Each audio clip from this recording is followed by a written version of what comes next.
Good evening, and welcome to Shea Show Real Talk in the Dark, the most sexiest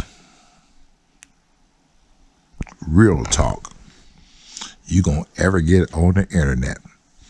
I guarantee you, because I've been around for a long time, and people been following me for years, and sometimes I sit here and wonder, why the fuck people want to listen to me? I just don't be talking about nothing. Just share my thoughts. I never thought my thoughts would be interesting to anybody. But sometimes when you have these thoughts and you give people a different perspective of what they might be thinking of and looking for out of life. So I guess it works all the way around, I guess. I look at life so different. I have always. I never lost sight of what life is and what life will become. I never lost sight of that. Some people have. I knew at 12 if I was doing the right thing, and I was looking forward to 18. I knew at 18, oh my God, I wonder what 21 going to be like. I just think like that. And I don't take nothing for granted, but I think a lot of people do, because a lot of people, especially the young kids out here, they just wasting their fucking time. Wasting their time doing fucking nothing. I had never seen no shit like this before. I never thought I'd see the day a young person wouldn't give a fuck about nothing. When we was young, we cared about everything. We cared about life. We cared about fucking people. That's who we was.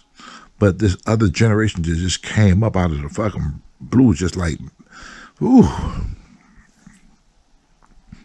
It just makes you wonder if some aliens came down here and just impregnated somebody. Jesus Christ. Well, we do have Pookies. There it is right there. But yeah, I just think about that, and I think everybody should think like that. You really should. Because I always say the beginning part of your life when you was born and the ending part, which you won't see, right between that is this thing I call it the dash. That in between, you see it all the time. On every obituary, on every headstone, the dash. Some people think, wow, okay. Because that person was born here and died there. That dash means so much. Just in case you don't know or even thought about it. The dash represents what you have done while you were here on this earth. Because there's no do-overs. What did you do? That dash says so much about you and your life and how you live. The dash. And so many young people, dashes is over at, nowadays, 18, 19, 30, 16, getting killed. They never even got a chance to realize their dash and their direction they could have went in a lot of situations. That was it. And a lot of them made those personal choices. Like a lot of these kids making these choices right now. If you listen to me right now, y'all making these personal choices to fuck your life up. I mean, to die at 16, or I'm gonna die for the hood. It was just like, hey, well, I'm fighting for this street corner. This my street corner. This ain't your damn street corner. This shit belong to the city. What you talking about? It's that mindset. Young people got to get out of that shit, because your dash is not. It's from what I'm seeing on the news every day. Your dash ain't long. Make your dash stand for something.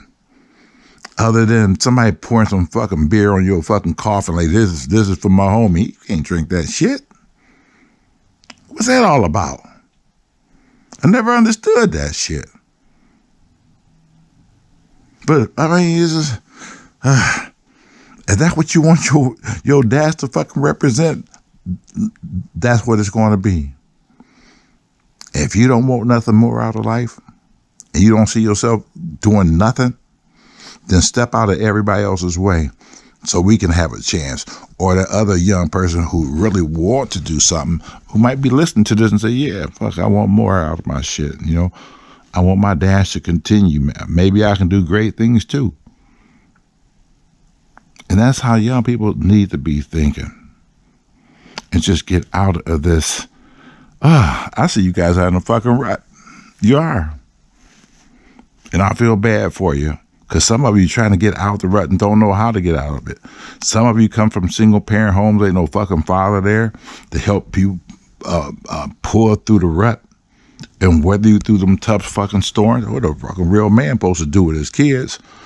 Help them weather the fucking storm and teach them how to fucking weather the storm. But if the fucking man ain't there, at some point they gonna learn somewhere else, and it might not be right, as we see every day. Every day. That's how gangs are created, just like that. Somebody didn't give somebody some fucking time, some fucking where. Somebody didn't give a shit somewhere. Somebody didn't care about this kid or whoever. Somebody just gave up, and so the kids had to create something and they came together with like-minded minds. Now you got a whole bunch of motherfuckers sitting together in a gang house, and everybody thinking the same. Gang. Something happened somewhere. And I'm not trying to knock no damn body. I mean, there might be some gangs listening now. Hey, fuck you, bro. No, it's just real. I mean, even if you're a gang, you got to respect what the fuck I'm saying. Y'all ain't got that fucking so lost that you don't understand what I'm saying. You know, if that's what you want to do you. Do you. All I'm saying is, if you're going to do you, do you. There shouldn't be innocent people involved in you doing you. Now, I ain't sitting here trying to tell you what to do, because obviously you Pookie them, you going to do what you do. I get it. All I'm saying is just a little bit considerate, you know, if you can. I mean, like, you know, if you see me walk down the street and you going at it and shit, and y'all pull y'all shit, y'all say, hey, wait a minute, that's Shea, let him through. He ain't part of this. I'm going to say thank you. I'm going to walk my ass on and shit, and as soon as I get out of this, I'm going to say continue and hit the fucking button. Let you do you. That's all I'm saying. So I ain't trying to knock you.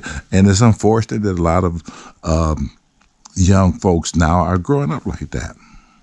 They got no direction. They don't have nobody in their life to really help guide them. The daddy definitely wasn't there. Mama's and these mothers ain't ready.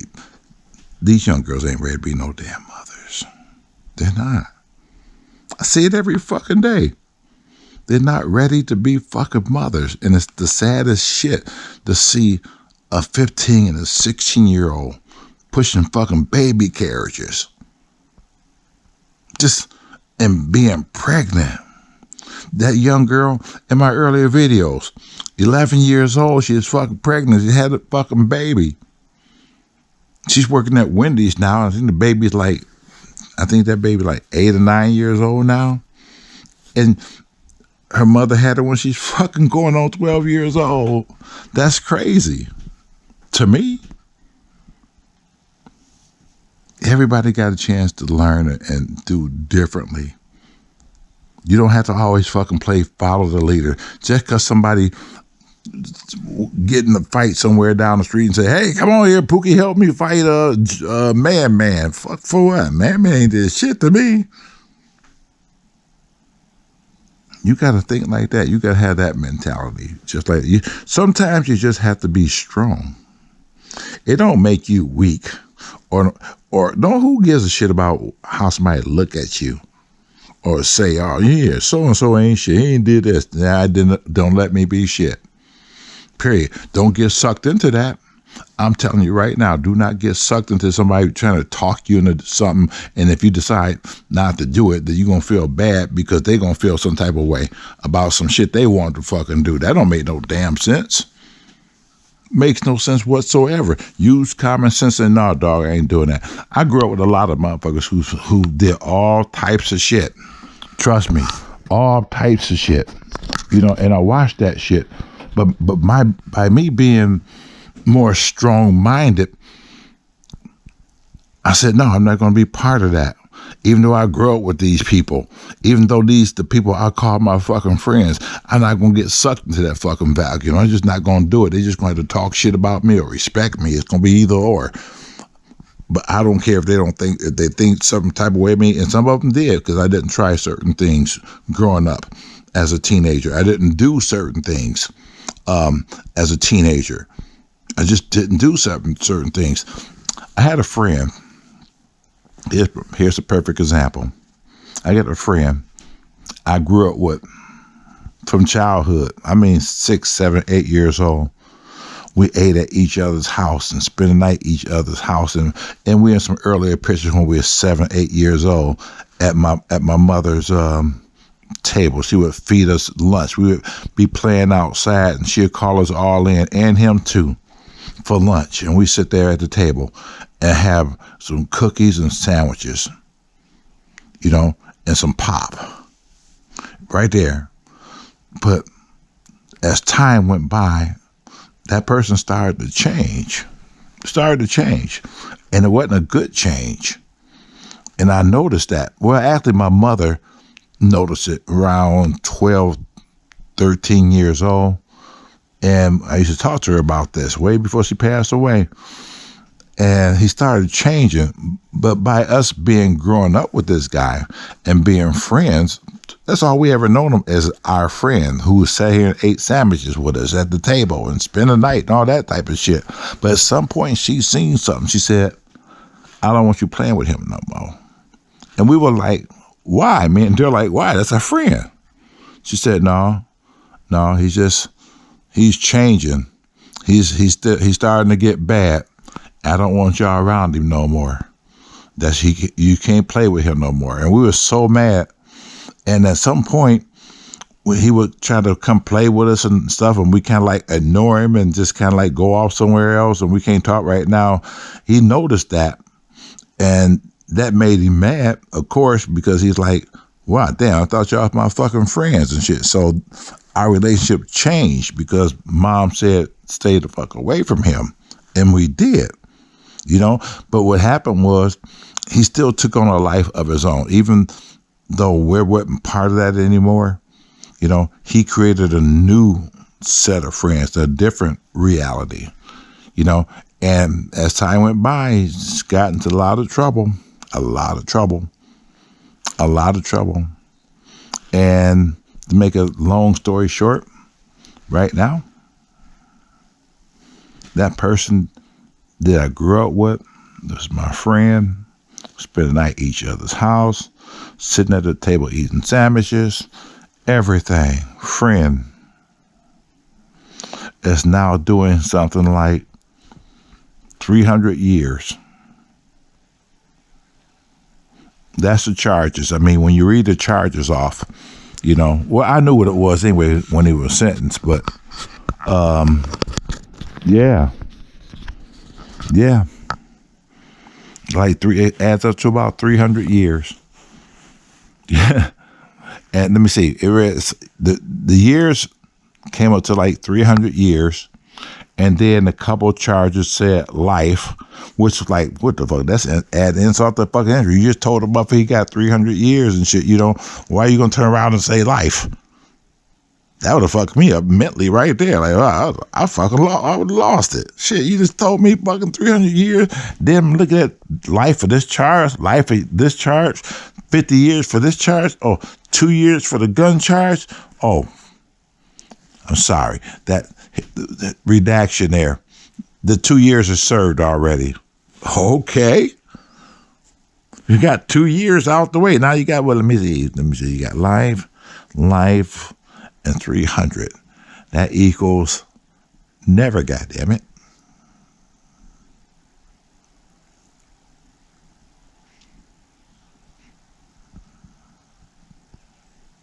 Don't let that be you. Don't let someone pull you in a direction that you know you shouldn't be going in. I could have went in that direction. I could have disobeyed my mother. I could have still made him my friend and snuck around with him, all kind of shit. And maybe I would have got caught up. Just maybe I would have got caught up. We never know. But my mother, no. And I listen. Sometimes these kids don't want to fucking listen to their parents. They think we don't know shit. Kids seem to think we were just fucking born yesterday for some fucking reason, like we just was planted here. They never think in a million goddamn years that we were 17 years old. Never. Ask your kid that sometime. Do you think I was 17? You could have never been 16. I mean, shit, you always been like 60. What the hell are you talking about? They'll never know you was fucking little unless you fucking show them some fucking pictures out the fucking scrapbook. Other than that shit, they just think you was a fucking alien and you just got here. And we don't know shit. That's what I hate about these fucking young kids. You try to tell them something and shit, and they look at you like, you don't know. You've been 17 years old. Get the fuck out of here, your old ass. That's the first thing they fucking think. Like, we never fucking been here before. Kids, we've been here a long fucking time. Don't get it twisted and don't get it fooled. We've been through a lot of the things that you went through. We know about the friends and the fights and people saying things about you. We know about all that shit. This shit ain't fucking new. Y'all just didn't discover something. We had a childhood too.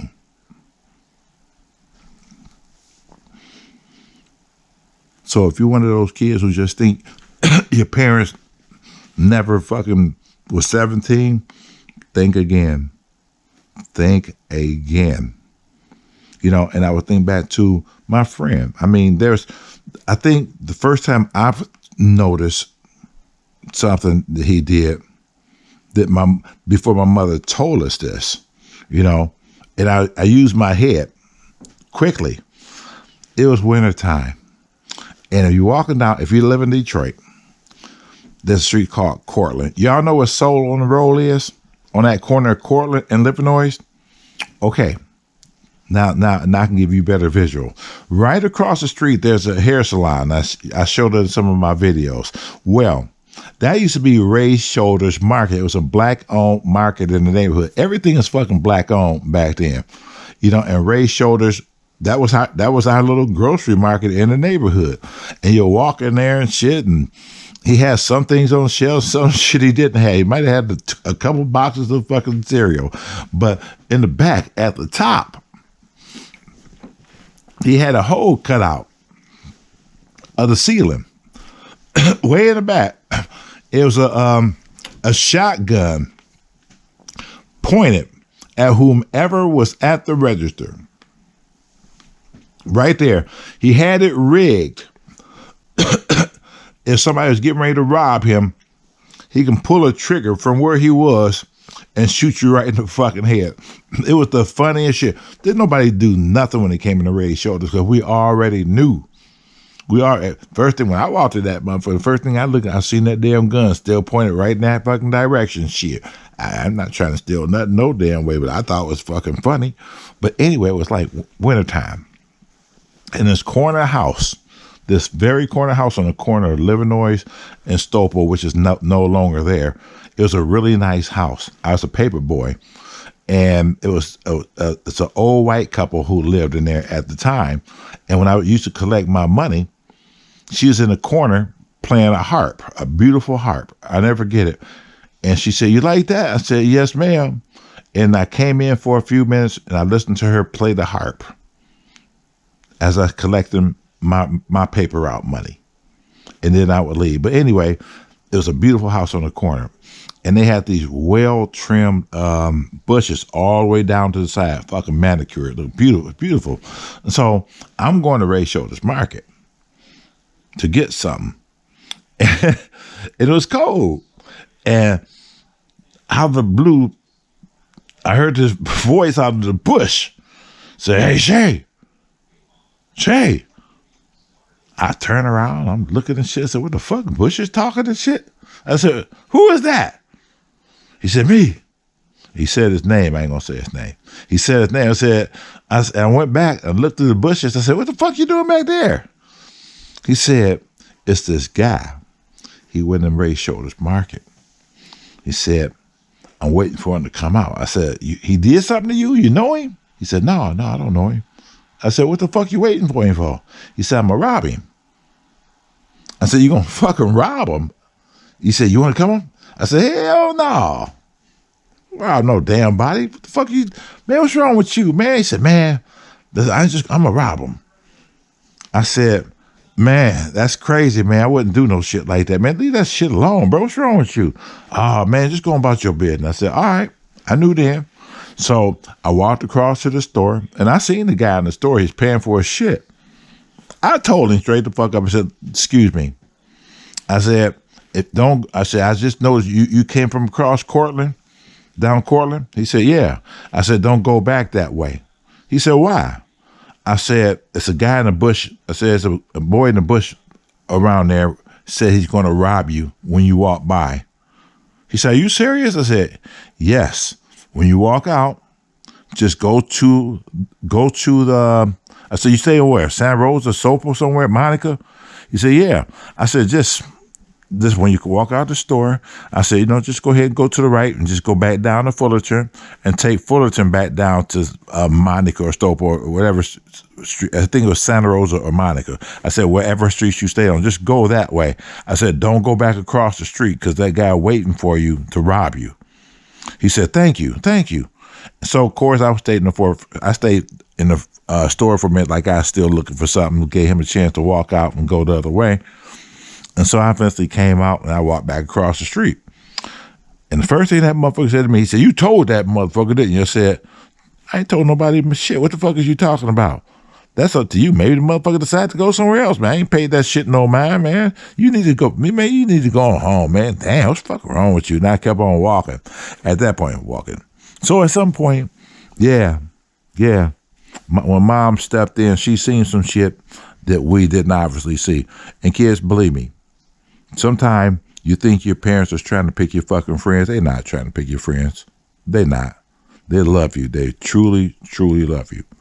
They just see something that you don't see in that person. And they're just trying to help you and maybe even save your fucking life. So listen to them. It's not that they're trying to pick your fucking friends. It's just, they're just concerned. And any good parent would be concerned when they see their children hanging around somebody this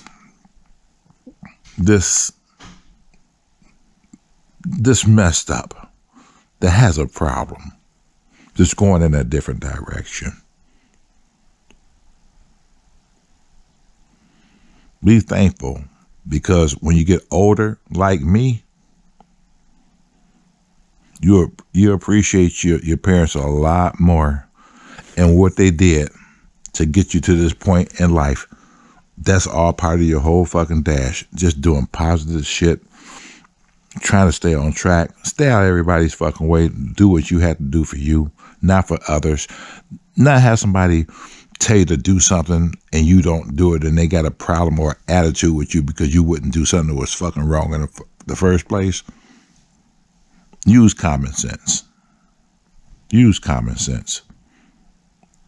That's what the good Lord gave you. If you ain't got nothing else, you got fucking common sense. The ability to know from right from fucking wrong is just simple. It's nothing complicated about right and wrong. It's nothing complicated about it at all. Just use common sense.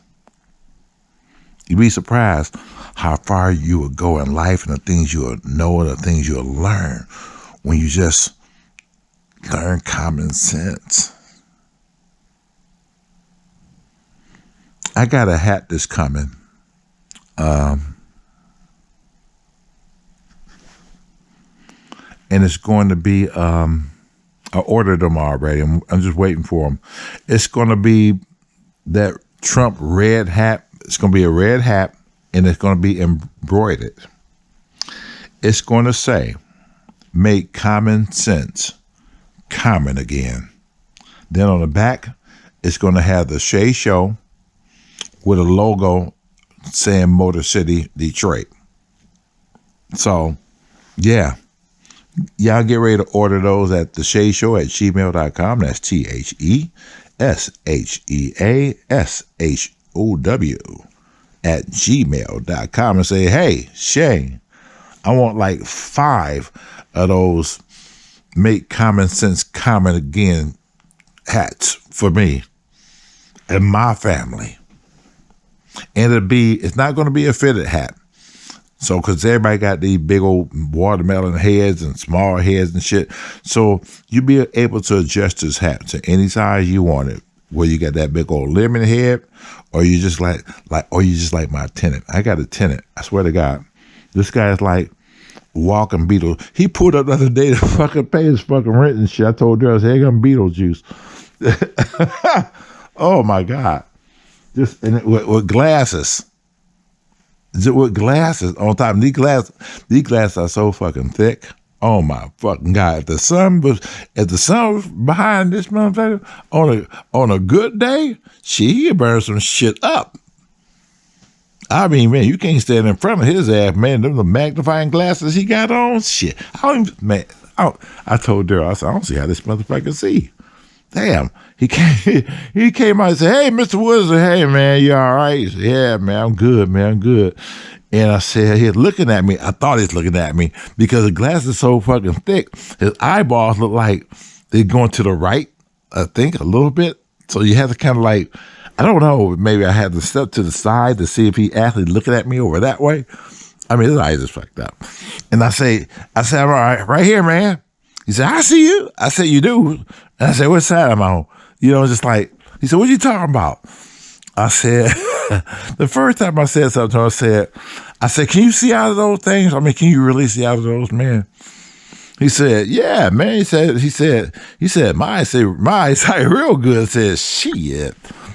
You got them binoculars whoa, man, Man, you talking about some reading glasses? Let me tell you something. Them can be little ant words. I mean, with them damn things, shit, it's gonna be alphabets. Big, trust me. I said, Jesus Christ, man. But no, he's a really nice guy. He's a really nice guy. So, anyway, like I said, I was trying to have a little funny moment there. But yeah, just you gotta listen to your parents. Parents not gonna tell you nothing wrong. They gonna tell you the right thing, even though you might think it's wrong, but it's not. It's not. Trust me. Take it from an old head. I never thought. At some point, I thought about. I said, I'm gonna be the old guy. Daryl says I'm the old man. He said, you know who you getting? He said, you know who you like now? I said, who that? He said, you like Mr. Curtis. I said, no, I ain't. He said, yeah, you are. He said, you grumpy. He said, if the kids play on the ball and stuff for too long and they go on the street, you like, damn, man, you put that too close to my car. He said, calm down. He said, that's how Mr. Curtis was. Mr. Curtis was grumpy like that. Just like he got to the point where the kids just got on his nerves for every damn thing. They just being kids. He said, that's who you getting like. He said, I know you love kids, but he said, I see it frustrates you sometimes. I said, man, fuck yeah. I said, it frustrates me to see these damn kids doing what they doing, man. It's different than when we was growing up, man. If I was on the motherfucker's grass and shit, he said, get off the grass and shit, or we knew not to be on the fucking grass. But these kids now, this is beyond grass, bro. I mean, it's just like you watch. It's like your kids, man. How many times we saw here and them kids across the street with fucking diapers come running out the fucking house and shit, just like running up and down the fucking street. All of a sudden, getting ready to run out in the fucking street, and you got to fucking jump off your fucking porch and say, "Hey, no, go back in our house." These are my goddamn kids. I don't even fucking know these kids' name. I mean, why should I be pressured like that? I said, it's a different level with these kids now, brother. You don't understand, man. It's not like it was when we was growing up. We actually babysitting these motherfuckers. We the ones who care, you know, and watching this shit and growing gray hair, watching these kids up and down the fucking street, you know, with no fucking direction, 5 and 6 and 7 years old, little girls. This little girl, she's like, she don't even fucking talk. She's like, oh my God. She got to be like 4, maybe 5. I don't think she even fucking 5. No, hell no, she not no damn 5. She got to be 4. Maybe she 4 years old.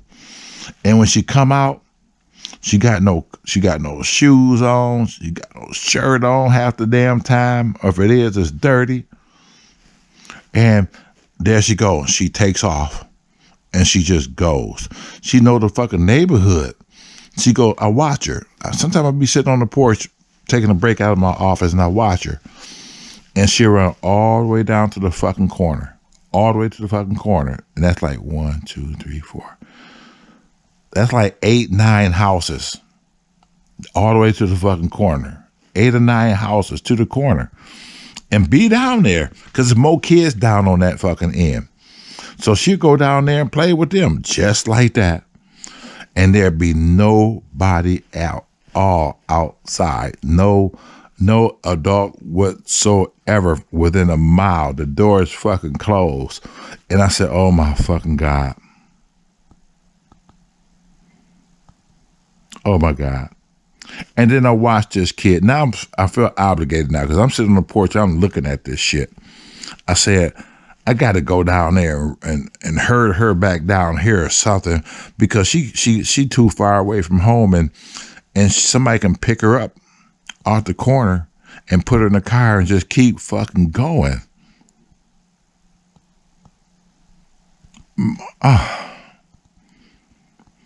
And then she'll look both ways before I get down there. And she'll cross the street because there's some more kids across the street on the other end of the street, across the street. And I still see no one to check to see where this fucking child is. Then another one comes out. He got to be maybe 6 years old, maybe. He might be 6. And that boy don't never have a shirt on, ever. I have never seen that boy with a shirt on this fucking summer. Not one shirt and no shoes. And up and down the street all day long, just running, just looking for something to fucking get into, just running up and back and forth, back and forth, back and forth. And at some point, he'll go in the house. He'll come back outside. He'll sit there on the fucking porch. He'll look this way for about 5 minutes. He'll look that way for about 10 minutes. And then he jump out the porch and zoom up and repeat it all over again. Up and down the street, up and down the street, just running to go no motherfucking where. Just running. And the little girl, she eventually started working her way back down this way. Eventually start working her way back this way. And then she'll stay in front of the house. So I sit in the fucking van, right? And I see when she came back. And as soon as she got back, it's nice outside. My window down and shit. So she looked at me. Like, I said, what the fuck you say? What? I mean, I think she was trying to, she's like, let me be me, motherfucker. Don't worry about where the fuck I'm at. I'm good. I ain't out home. You come down there, hurt, talking about go back that way. And she was literally saying, talk, goddammit. She didn't know how to talk. She did not know how to talk at all. I don't even know if this child could have said her fucking name. And that even makes it worse. Like, what's going on over there? I see this all the time. So, yeah, I tell my brother, I said, this is different, bro. Am I cranky? Yeah, I'm fucking cranky. And this is why. Because then the motherfuckers is supposed to be, who might be over your ass, might be an orderly in a nursing home that you might be in and treat you like shit. You got to look at it that way. See, I make people fucking think. You ain't just going to just come up to me with no simple shit and think I'm going to give you a pass. I'm going to fucking make you think. I made them think when I said that shit.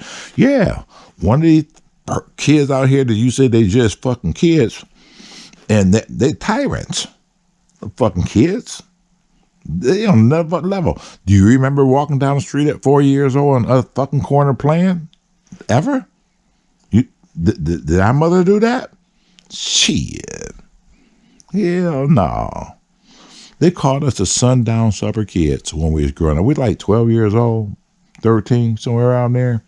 We be right. We had just got the passage to cross the fucking street. Just got the permit to do that. My father was fighting for a long time. He said, Evelyn, let the kids go across the street. They friends right across the street.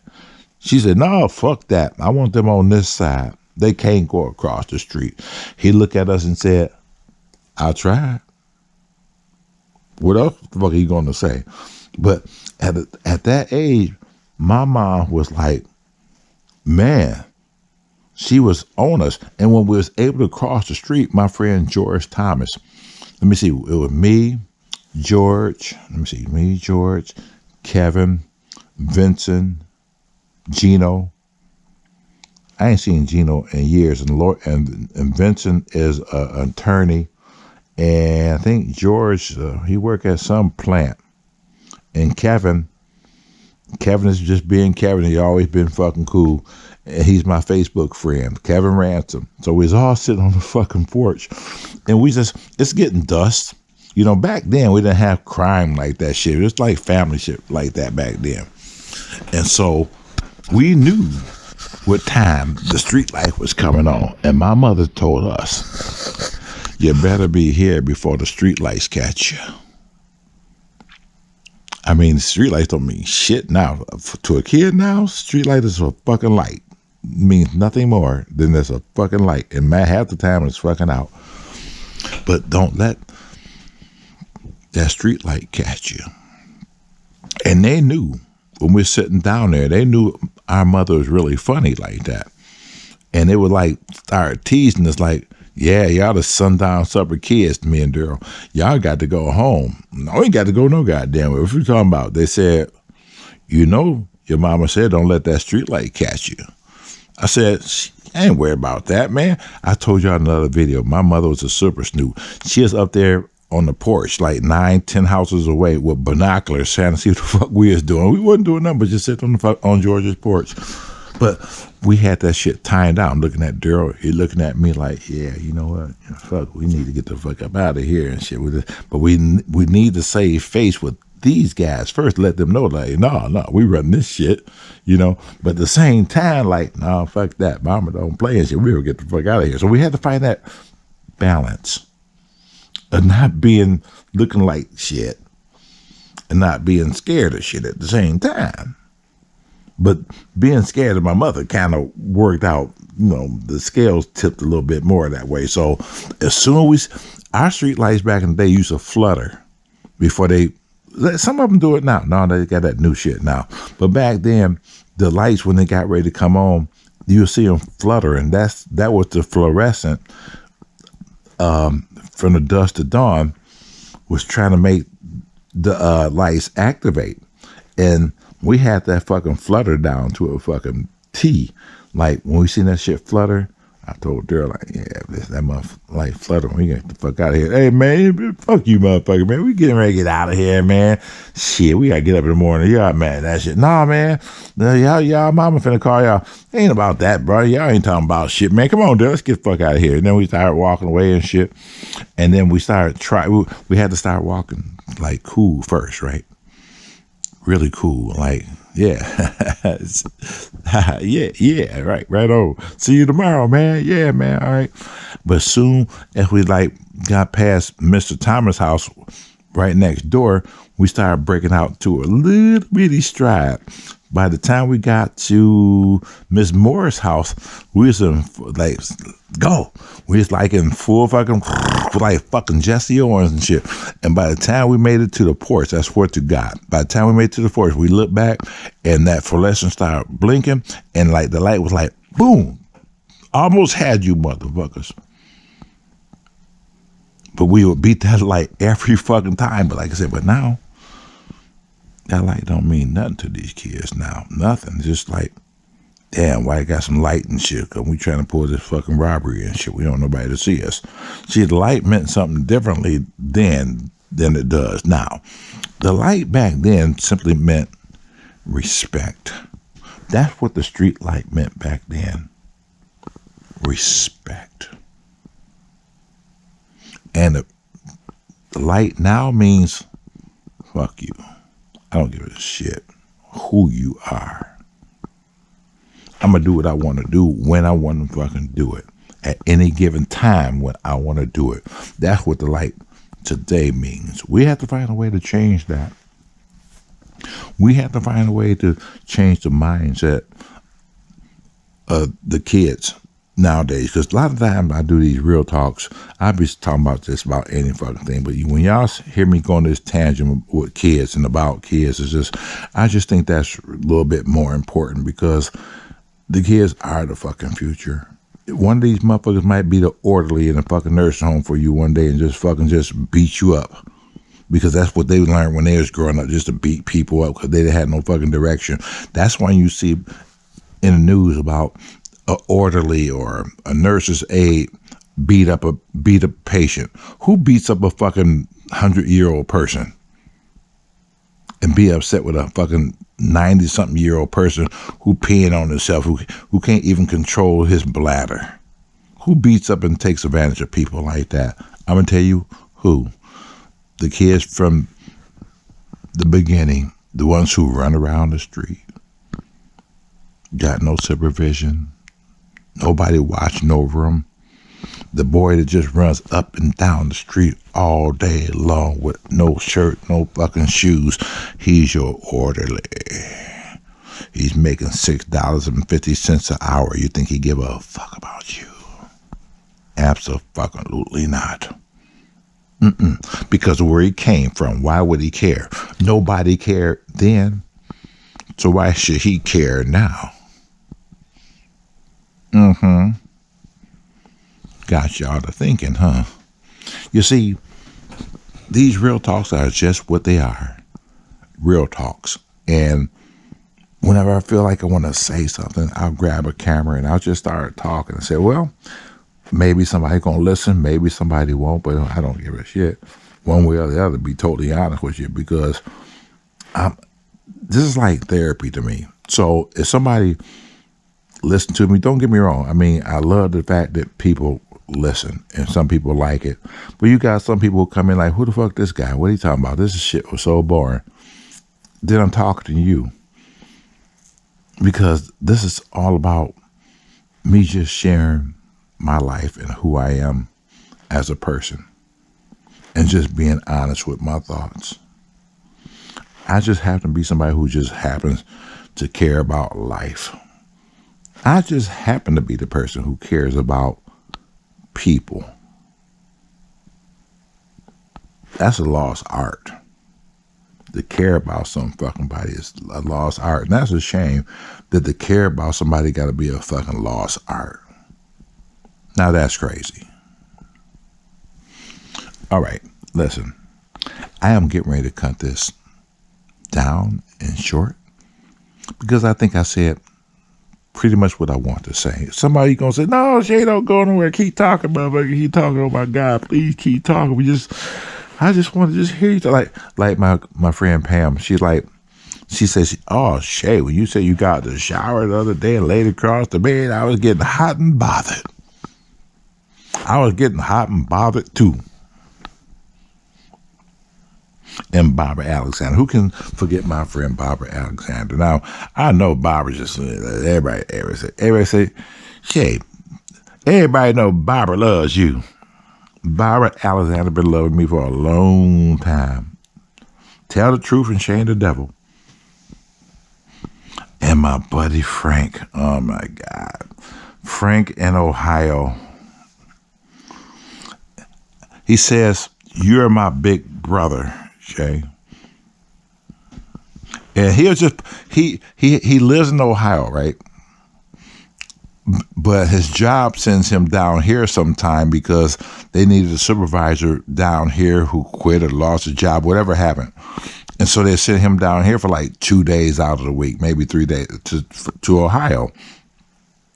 So he has become such a fixture when when he comes here. You never know when he's gonna pull up on you. He don't even call you. Just like fuck it, like I live here too. You know, I could be in the fucking office and hey, we go. Hey, what's going on? Shea? You all right, brother? Yeah, man. Where you come from? Oh man, I was in the neighborhood. How the fuck you in the neighborhood? You live in Ohio. You just hadn't. How you just had to be in the neighborhood. Sometimes we don't even know when he's here in Detroit. He just like pow. He just here. One day I was at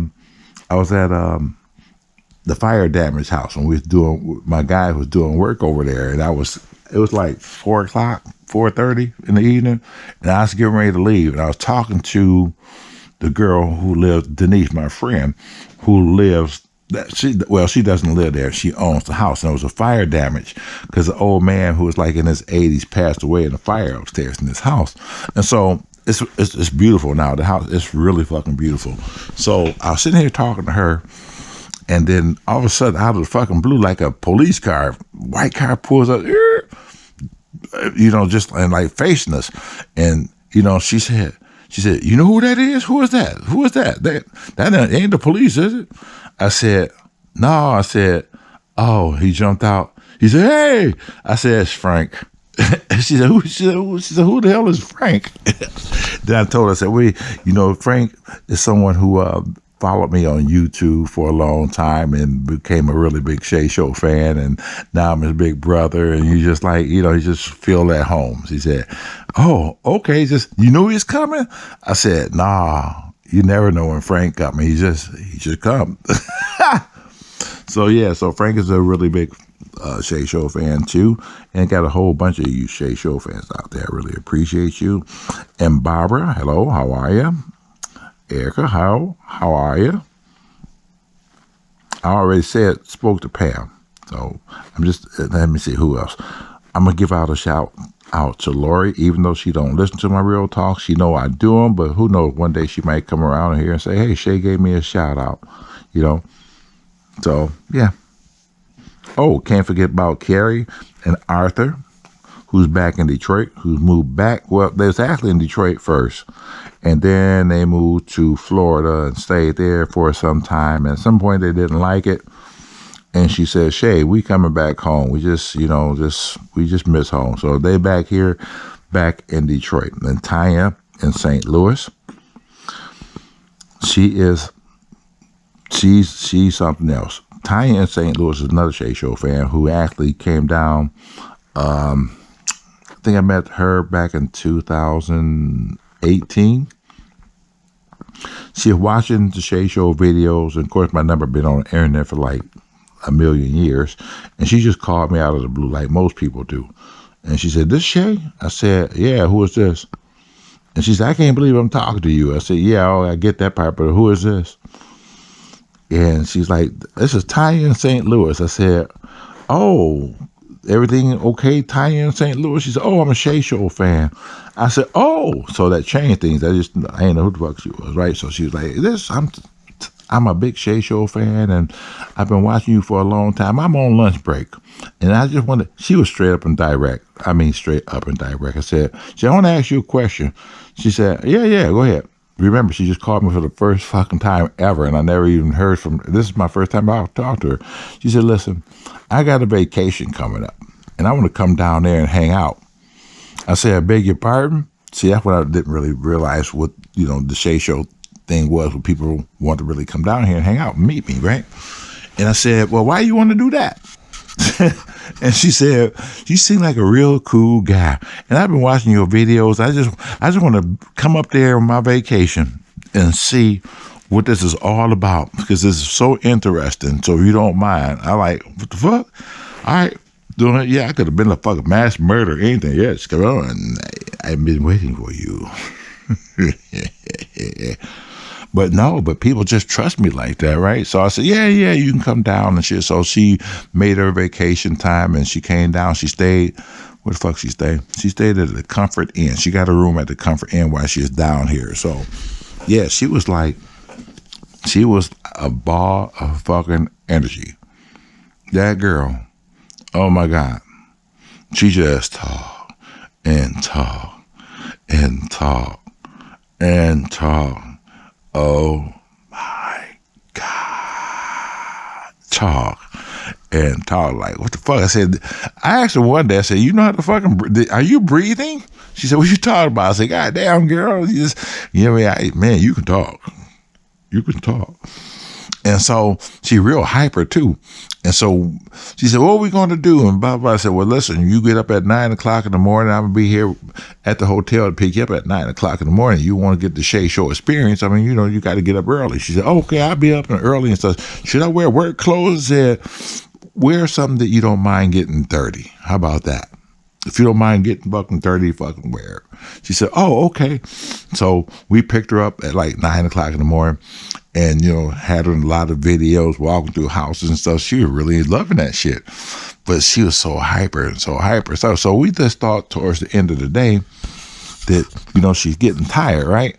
She said, what else are we going to do? I said, fuck you mean what else are we going to do? The day is over. I'm going to take you back to the fucking hotel where, and then we'll get together tomorrow. Get up again tomorrow. This is a Shea Show experience. Like, wow, okay, well, I really enjoyed myself. I thought we was going to go somewhere else and do some more house. I said, listen, don't let the internet fool you. This is not 24/7. I don't do this shit 24/7. I mean, I do rest. So, this is part of it. She said, oh, okay. So we took her back. I think we would go get something to eat first, and then we took her back to the hotel. So as time go by, now it's towards the weekend. She's still here, right? And I told Daryl, I said, I'm going to break her. I'm going to find a way to break her out of being so hyper. He said, I don't know, man. She really hyper, man. She can go all night. I said, okay. And so I planned this fucking day out. And I had a lot of shit going on. I had her picking up this and toting this barge, all kind of shit, just doing everything. And I said, maybe she ain't getting tired yet. I said, normally when we get ready to quit, right, she'll say, like, we getting ready to stop now? I said, nah, we're going to do some other shit right there. I said, we're going to go and do this. We went somewhere else. I forgot where we thought we went to. And then I said, well, we gonna get ready to go to the cushion, to, what is the fucking pool hall? It's on Inkster. If you live here in Detroit, it's on off of Inkster, off of 96 Inkster Road, and still on Service Drive, and it's a pool hall. What the fuck is it called? It'll come to me in a minute, but it's a pool hall that a lot of people go to. It's like a bar / pub. It got like 30 tables in there, maybe a couple ping pong tables. They serve food. And liquor, beer and shit, just that type. It's a really nice place. And so we went there. So yeah, we're gonna go shoot some pool, right? And we got there about after we ate. I think we got there like at 7 o'clock, 6:30, 7 o'clock, and we started playing pool. I got pictures with us playing pool, right? And so I see her eyes flutter. I said, yeah, I'm finna get her. She finally gonna get tired. We gonna wear her ass out. Even if she says she want to go home, we gonna say, no, we're gonna play like 100 more games. No, just chill. But she never got to that point just yet, right? And so as time was going by, she playing, I'm playing, Daryl playing, it's going back and forth. So now the clock is getting to be like 11 o'clock. And me and Daryl, like, we're still playing because, we can do this. What we do, right? And we started looking over at her. Daryl said, I think she's getting tired. I said, nah, not yet. I see her eye flutter and say, hey, you all right over there? Mm-hmm. It's my turn. I said, your turn? No, we still playing. What the fuck you talking about? We know she is getting ready to go there. She was on her way out there. When she said that shit, we know she was on her way out. As time went by, I said, no, get up here. It's your time to play now. She said, oh, no, y'all go ahead and play. I sit here. I said, no, get your ass up and play. I want to just make her sleepwalk. And you can tell she's getting tired. She missed her turn. Go ahead, Daryl, take your turn. I said, you playing me. What you talking about? He said, oh, okay. I said, it's your turn. It was actually my turn. And then she started playing again, right? I said, I'm worried. She getting wore down now. She's sitting back. And I said, I think we get ready to go. She said, yeah. She woke up. Yeah, we get ready to go. I said, me and Daryl going to play one more game. She said, huh? I said, yeah, this gonna be quick. I'm gonna beat his ass. He think he can beat me. He can't beat me. Shit, I'm the man. Like, she said, oh, okay. Then she put her head down. I said, she was disgusted at that point because she wanted to get the fuck out of it. She was tired. I said, but no, I'm going to break her ass. I'm going to bring her out of this shit because to this day, she might not even be hyper behind this shit. She might be listening to this shit laughing like hell. So I told Daryl, I said, let's let her off the hook. I think I broke her down. He said, yeah. I said, hey, huh? What, my turn? I said, come on, honey. Yes, we getting ready to go. We getting ready to take you back to the fucking hotels. Shit. I think she beat us back to the fucking car and shit. You know, she remember, she was half asleep and shit. She beat us back to the car. And we looked at, where Tanya at? I don't know. I think she's in the ladies' room. We go back outside. She jumped in the back seat already. She's back there. So we came out. We looked and said, "Damn, we didn't see you come out here." And I'm good. And she just like, I'm just gonna lay my head down for a minute. I said, "Go ahead." So she laid down, and me and Daryl started up the car. We sitting there just talking, just warming up the car and everything. So a little time go by and stuff, and then we pulled out of the parking lot. Then we went around the U to go back to 96. Let me see. We had to go back to 96 East to go to Southfield North to get off at 10 Mile, the lodge, 10 Mile and Evergreen, and make a left and go down to the Comfort Inn Suites just on the corner on Northwestern Highway and fucking is that Evergreen. Wait a minute. Evergreen? Yeah, Evergreen, because right next door to there's a Wendy's. I hate that Wendy's. There's a Wendy's, so we took her back there. So we're driving back, and when me and Daryl was talking, and then like we said, yeah, Tanya, so. We thinking she's kind of like listening to us and shit, and she didn't say nothing. And Daryl driving, I still didn't look back. I said, Tanya, and Daryl just said, I think she's asleep. So I turned around and I looked. She was knocked the fuck out, right? And I didn't know her person. I said, Tanya. He never said nothing. I said, oh my God. I said, this child done died, right? So I get ready to put like my finger toward her nose to see if I can hear her breathing and shit. I said, I tapped her. I said, hey. She said, huh? We there? I said, phew. I said, no, not yet, honey. I just want to make sure you wasn't saying shit. We just hope you didn't die off on us and shit. How could we explain that shit? Yeah. In today's news, a Puquisha from St. Louis came down to Detroit to visit this guy called Shea from the Shea Show, and she mysteriously passed away. Results at 11.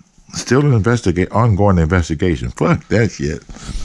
Hell no, get your ass up. And so I told Daryl, step on the gas, goddamn it, let's get her back. Shit, she gonna croak. She ain't gonna do it. Why we here? I mean, fucking my name up. Hell no. So we got back to the fucking hotel and said, hey, you here? And shit, we had to wake her up again. And she fell asleep again. And I just knew that she wanted to go ahead and sleep in, right? And, you know, you come down here for the Shea Show experience, this is what it's going to be and shit. I'm tired, goddamn it. You got to be tired, too. So she said, I guess I got to get back up at 9 o'clock in the morning, because now it's like 1:45, right? I said, yeah, you got to get back up at 9 o'clock in the morning. We'll be back here with Kitty at 9 o'clock. And she said, oh, what are we going to do? I said, you'll see. And so she said, oh, okay. See you guys in the morning. I told her, I said, I'm going to let her off the hook. I said, listen, don't worry about it. Well, I want you, we don't have that much going on. I said, matter of fact, you go ahead and you just stay in the fucking hotel all day and get some rest. And I said, I'll call and check on you later. And she said, thank you. Thank you so much. I knew then she was fucking tired and shit. Boy, I let her off the hook, and you know, and we went on and did our normal thing. And I think she called me like, she must have called me like at 1:45. She said, what y'all doing? I said, oh, y'all hyper again. I said, we out here in the street and shit. I said, what you doing? She said, this is how she talked. Baby. She said, baby, I put my swimming trunks on. I went down there to the pool, and I got in. It was so relaxing. Now I went to get me something to eat at Wendy's next door. She said, I don't good. I said, well, go ahead. You go ahead and continue to be good and just enjoy the ambiance of the hotel. It's a nice hotel. Just enjoy the ambiance of the hotel. They got a little gym and all that shit in there and shit. I said, go ahead and we'll get with you tomorrow and shit. You know, she said, oh, you sure? You don't need my help? I said, nah, we don't need your help. We good. We'll just see you tomorrow, honey. We'll get you some rest. But I tell you, I had a different experience with any and everybody who fucking came here. I mean, if they've been here, I can tell you all about them. Ron in Pittsburgh. Oh my God, that's my boy. Ron, let me see. Ron is like my little brother. Because Ron is cool. Ron did the same thing. He called me one day. Hey, how you doing? This Shea from the Shea Show? Yeah, man. Who is this? It's Ron in Pittsburgh. I said, hey, Ron in Pittsburgh. How you doing, brother? He said, you know, I think you're a real cool guy. You know, that's how he talks. I think you're a real cool guy, you know. You know, I got a vacation coming up, and just wondering if you ain't doing that, man, when I book my vacation, I can just, you know, come down on my vacation and, you know, hang out. See everything, you know. I've never been to Detroit before, and just see what it's all about. I said, yeah, Ron, you can do that. And so he finally fucking came down here, and we had so much fun with Ron. I'm telling you, Ron came down here like maybe 4 times already. I think he's been here 4 or 5 times already. He'll call and say, listen, I got a vacation coming up, man. I'm coming. You know, if I ain't doing that, I say, yeah, man, come on down and shit. So he comes out and he hangs out, and he was in quite a few videos with the Banker Girl videos, some of my regular videos. He's down here for the Shea Show birthday bash in 2019. So yeah, Ron is cool. We all went to dinner one day. He was in town, and Beeve, who's also a Shea Show fan, and she had just got her boyfriend Rush. They still together right now. They left Detroit. Well, they didn't live in Detroit. They kind of like lived in Brownstown, somewhere, wherever she stayed, and she met Russ. They're a great couple. And, you know, and so it was Ron, Beeve, and Russ, and Pookie Mike, who passed away, who stayed in Sterling Heights. Pookie Mike and his wife, we was all having dinner at, what the fuck was we at? Texas Roadhouse. We all went to Texas Roadhouse. And we sat there, we was having a really good time. You know, sitting at the table, we all, you know, just friends, you know, people I met off the internet, you know, they meet each other for the first time. It's like, it was really cool.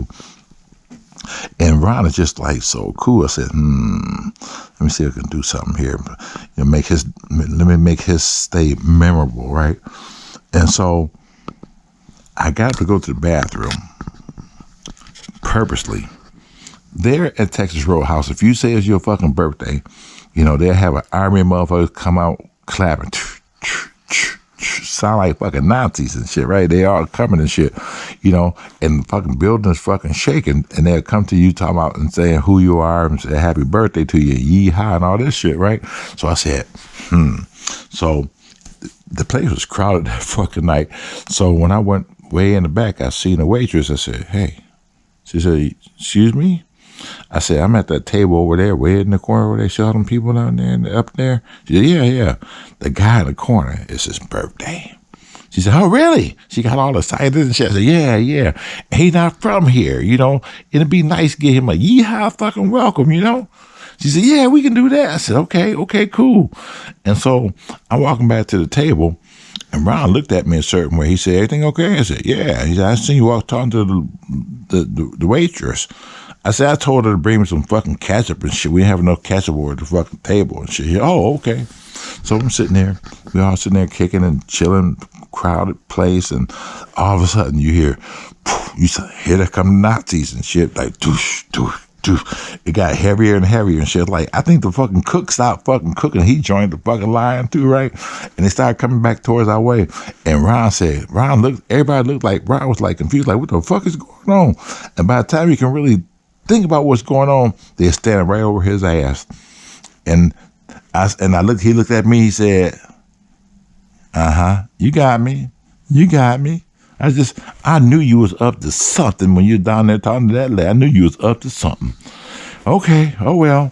They said, what's your name? He said, Ron. They said, it's your birthday. I said, yeah, it's his birthday. Said, Ron, it's your birthday, right? Yeah, it's my birthday.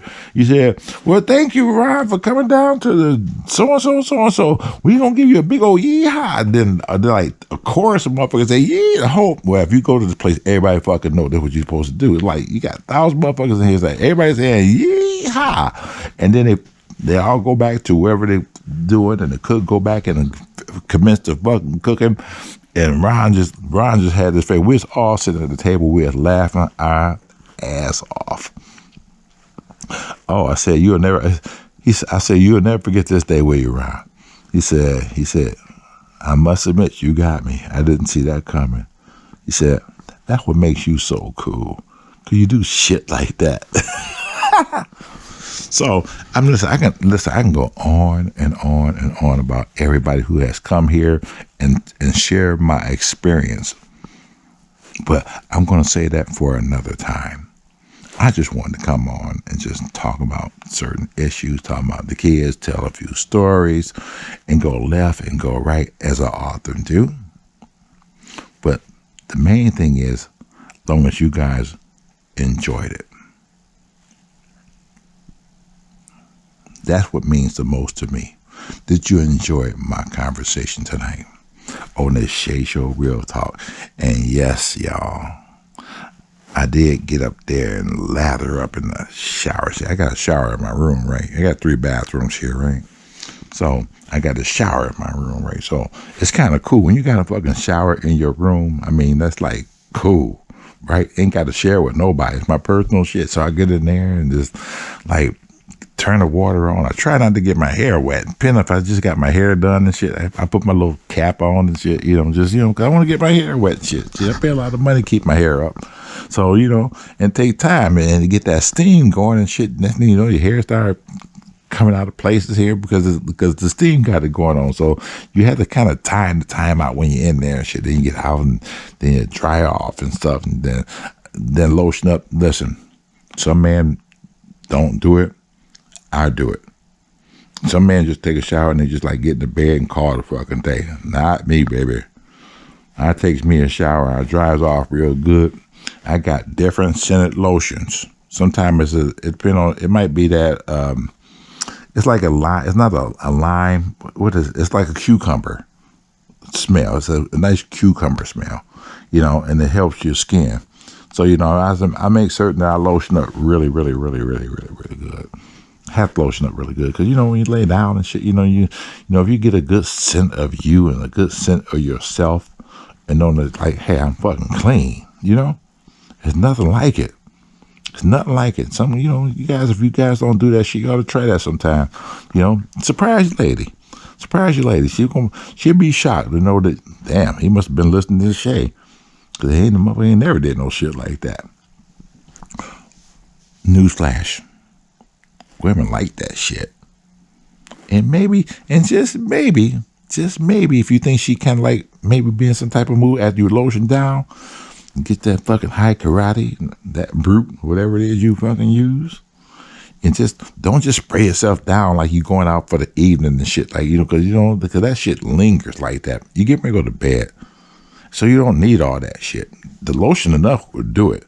But if you grab a dab of your favorite shit, just like spray that shit on your finger, on the tip of your finger, and just like gently stroke it behind your ear.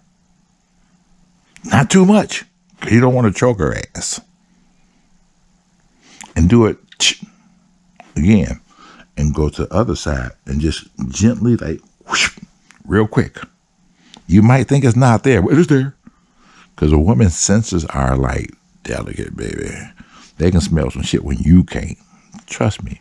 And see, when you do that, mix with that fucking cucumber, whatever favorite lotion you got on there, get some, I ain't gonna tell you what to get. You just figure it out.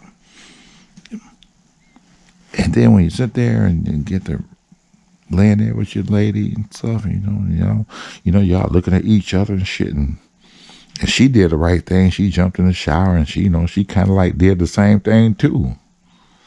And then you did it, and those ammonias and fixins and all that old shit just start clamoring in the fucking air. They combine together as one. Those scents combine as one.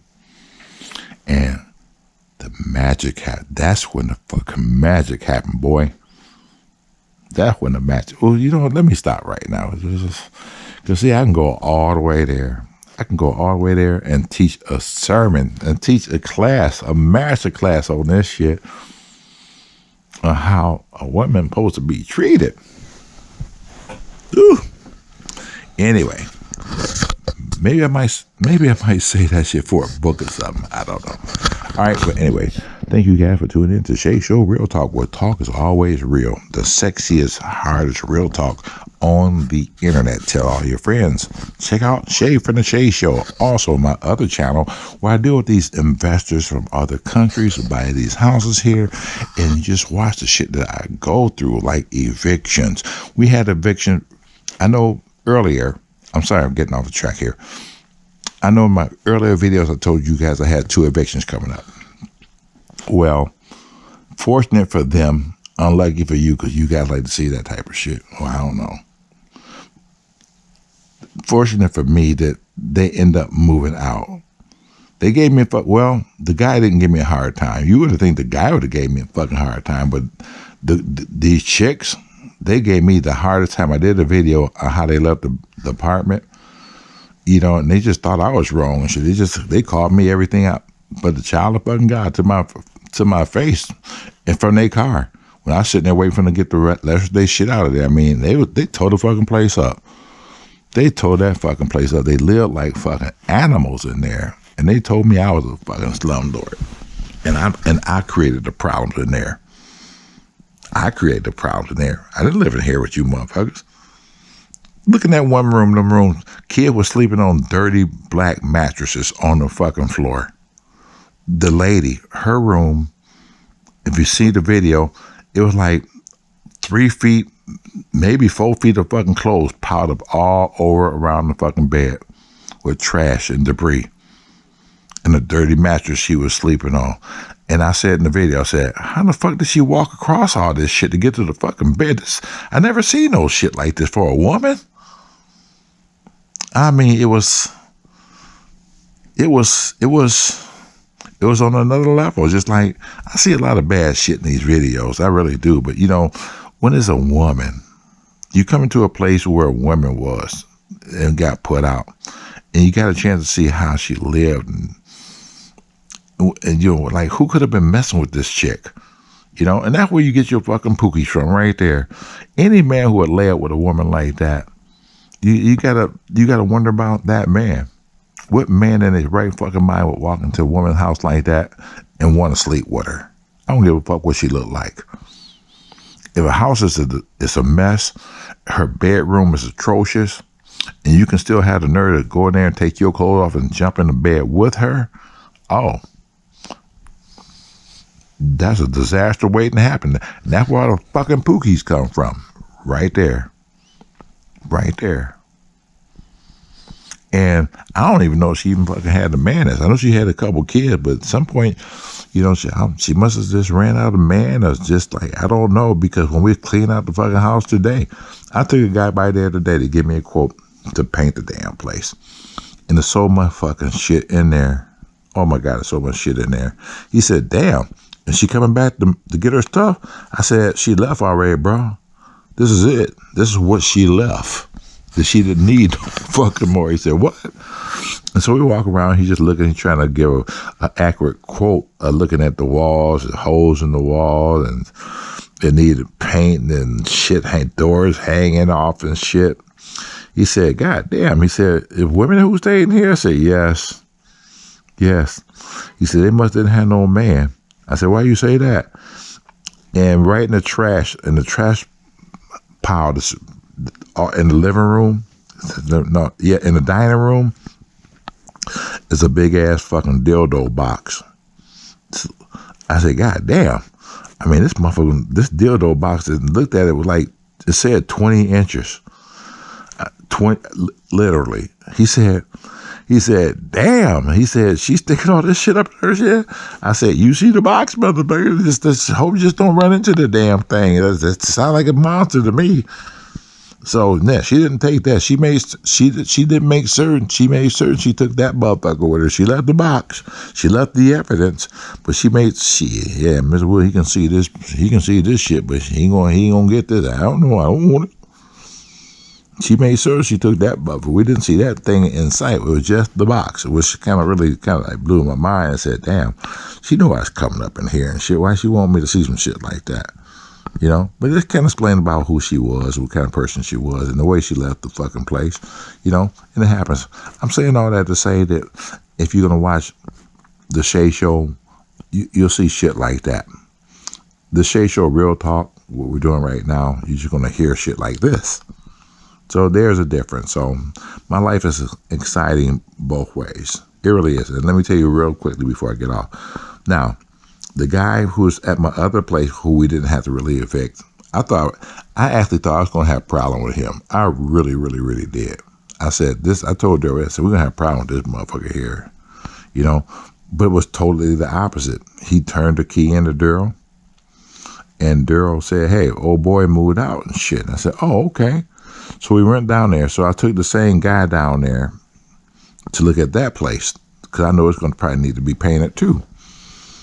So I said, I'm going to come down here, man. I'm going to show you this. So we walking around the property. It's a lot of weeds that grew up around the property that they didn't take care of that they supposed to take care of. So I was telling him that, yeah, I want you to cut all the shit down all the way around, backyard, manicure the front yard the best way you can, rip out this fucking flower bed. Just do this shit. Just do what you got to do to make this shit nice. And then when you're done, I'm going to take you inside. I'm going to want you to paint the place. We're going to start painting. And so I looked behind me. I heard a voice at Mr. Woods. I started turning around. It was him. I said, oh, shit. You know, is this motherfucker come over here to talk some shit? You know, because I had my shit with me anyway. I mean, whenever I have shit like that going on, I always keep my shit with me any fucking way. I don't anticipate using it, but, you know, I just better safe than fucking sorry because you never know what you're going to run into, especially in this line of business. You just don't know what type of shit you're going to run through. I mean, I don't want to hurt nobody, but at the same time, I don't want no fucking body hurting me, you know? So I said, hey, what's up, man? He said, oh, I'm just letting you know. This what he said. Swear to God, this was the day. He said, oh, I'm just letting you know that I got the place really nice and cleaned out. He said, I did not leave a mess. And, you know, it's cleaned out just the way I left it. You gave it to me. He said, yeah, I think you're going to need some paint and stuff. But, you know, but other than that, he said, I didn't leave you no mess in there. And I want to let you know that I appreciate the time that you let me stay here. I was like shocked. I never, you know, that's kind of like a first.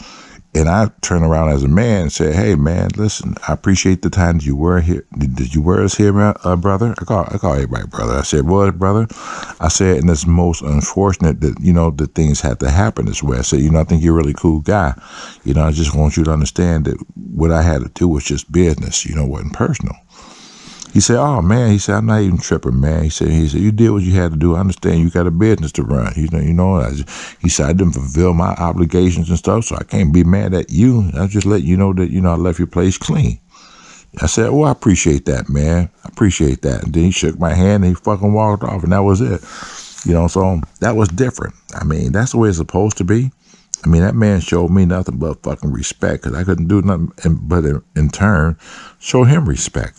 In turn, you know, so yeah, when you come over to the Shea Show, you're going to see shit like that. You're going to hear shit like that. But over here, you're just going to get it real and raw. Because that's the way Pam and everybody likes it. Pam, don't you like it that way? Pam said, hell yeah, I like that shit. You told your mother back get hot and bothered. And hello, Beverly. And this young lady should not be listening right now. Hopefully her grandmother's listening because her grandmother know who I am. Lily is like 8 years old. I thought she was a little bit older. I told her grandmother I thought she was older now because I remember when she first told me about her granddaughter at 4 years old was watching me. She said, that Shea Show on there? So her granddaughter Lily was watching me. And to this day, she said still watches me. And she's surprised that I remember who she was because she's like 8 years old going on 9 years old now. Yeah, Lily, of course I know who you are. You know, I remember who you were when you was 4 years old and your grandmother sent me a text and said, hey, my granddaughter like you. And she's 4 years old. You know, now she's 8 years old, going on 9 years old. So I think she's going to be one of those success stories I told you about earlier about kids and how kids are raised. Because obviously, you know, grandmother cares about her and, you know, let her watch positive things and positive people. And I really appreciate that. And the fact that after going on 5 years, this child still knows who I am. I'm really appreciative of that. I get a little foul mouth sometimes, but you know, that's the realness in me. And at some point, you know, kids like that, when they get older, they're gonna hear this shit again anyway. And they're gonna say, yeah, he just kept it real. He just kept it real. And we respect him for that. So with that being said, this is Shea from the Shea Show. And thank you for tuning in to Shea Show Real Talk. And when you get time, subscribe if you're not already a subscriber to Shea Show writing videos. And we'll see you at the next location. Good night.